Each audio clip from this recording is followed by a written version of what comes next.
Hi, I'm Will. I'm Adam. We're here at Adam's Man Cave again. Check this. I'm naturally a disorganized person, so I have to really, really work hard to stay organized. Well, I am also a naturally disorganized person. My works, I've cleaned up for you guys. I appreciate it. You're welcome. It looks fantastic. But I tend to leave piles of destruction. Anyone knows, I drive Jamie nuts with that. That's good. But he needs it.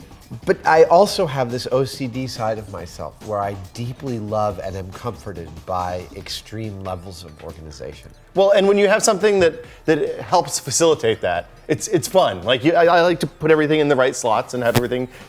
I totally get that. This blew my mind. This is super cool. This is kind of the ultimate. My old cameraman on Mythbusters, Tim Aylwood, revealed to me that he'd found one of these, and it's a system called Sortimo, and basically it's a sorting box, but it's whoa! The drawer came out.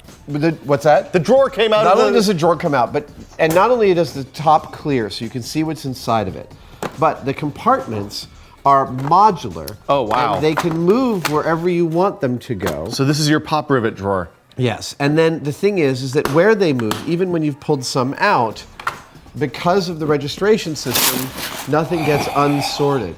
Oh, that's lovely. Yeah, no, it's really, really brilliant. Can we take a look at the bottom one? What's that? Can we take a look at the bottom? Yeah, so it's got the four pips. It's got the pips, and the pips go into the holes, and the holes are in a grid, and then the lid. Oh, that's fantastic. One of the most difficult things about sorting boxes is you've got to bring them over to your work. So with this, you open this up and you just bring this over, and you work, and then you put it back. So absolutely brilliant. I really invested in a full system of these. Not only do I have everything from electronic switches, springs. Wait, there's a really lovely one here. Bearings and bushings. I love this one. This is a particular favorite. Oh, wow. Skateboard bearings, bronze bushings, bearings going down really tiny, stepped bearings, cool. Bicycle chain, shaft collars. Oh, I don't know what that is. Shaft collars, linear bearings. So it's like, it allows me to have a one-stop shop. But the other thing I invested in at the same time was you need nuts and bolts. Yeah. And any professional shop you work in has a wall of nuts and bolts of every stripe. Well, and it's hard, especially when you get to small sizes. It's not like you can just go out to the hardware store and pick up some really tiny machine screws. No, and so I invested in. We have a company here in San Francisco called Harrison and Benini. They sell screws. So I gave them a list that was hundreds and hundreds of items, everything down to 256 times 1/8 inch. Wow. Button head screws, all the way up to the 1032s, and I've got button head, countersunk, cap head, Phillips head, oval head. If I need a screw, I know who to call. I've got it. And the thing to me was, I admit that it was a little. These are all screws. This is all screws all the way down here. Oh, this nuts and pipe washers fittings. down here. Yeah, nuts, lathe tooling.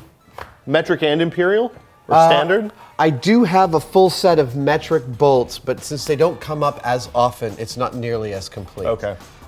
Threaded inserts, thread repair, paint, rub and buff, brass nuts and bolts. Yeah, it was a little spendy, I admit, but I'll also have this for the rest of my life. And I'm going to do this, and this is going to be the one that opens, but I mean, you can just pick it up and carry it like this, right? I know. I mean, that's bananas. I know, it totally freaks me out even now when I do it. I felt bad doing this. I was like, this is going to be the one that we pick up, and he's like, oh no, that's the one with the bad, and then all thousands of screws on the floor, and I'm down for the rest of the week sorting screws. But no, everything works. And I've had that happen. And I love this system so much. These things are super robust. I've never had one break on me.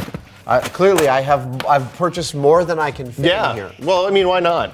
And then, okay, so then you also have some machine tools too. So you have a lathe, a lathe and a couple of mills here. Yeah. And you have a similar sorting scheme for the bits and drill bits and all that. Yeah. Kind of Well, stuff again, as well. in any shop where you've got drill bits, you want fractional sizes, you want metrics, you want the numbers and the letter sizes.